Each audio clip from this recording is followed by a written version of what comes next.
network with me, Afrin Abbasi, and my co-host Sameer Khan. A very good evening to all of you. We welcome you all to our primetime show, Voice of the Republic. Today we will cover the landmark Supreme Court ruling in Chinthada Anand versus State of Andhra Pradesh, which came on 24th March 2026, clarifying the intersection of the Article 25, freedom of the religion, and the legal status of Scheduled Castes.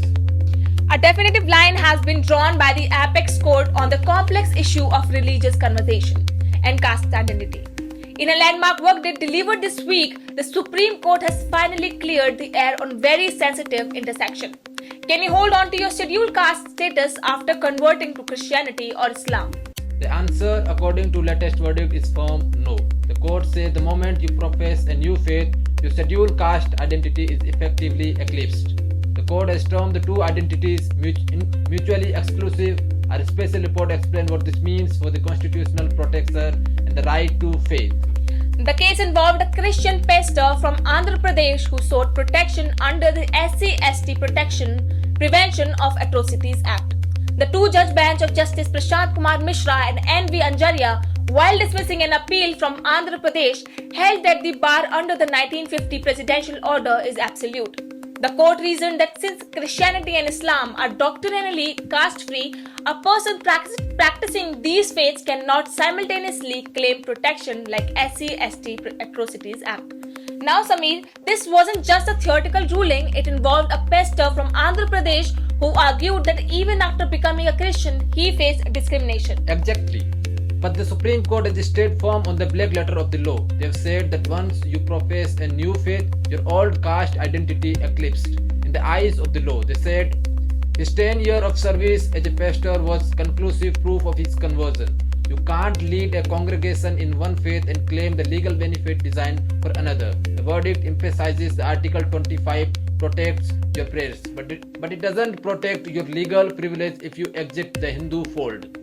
So the court is saying professing a religion isn't just what's in your heart, it's about your outward actions and community standing. Stay with us as we're taking you straight to our field reporter Ritu, who will explain to us the Doctrine of Eclipse.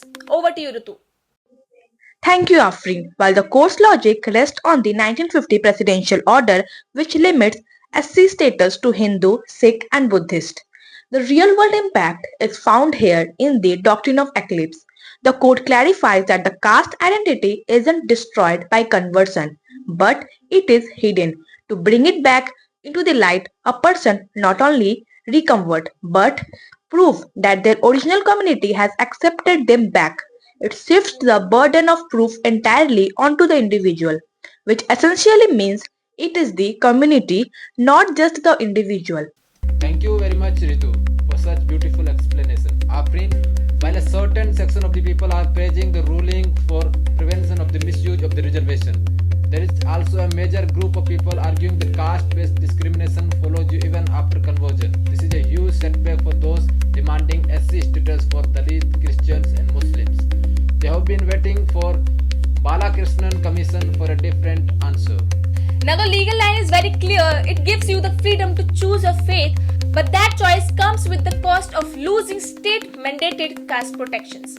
The court is simply saying you cannot have the best of both worlds.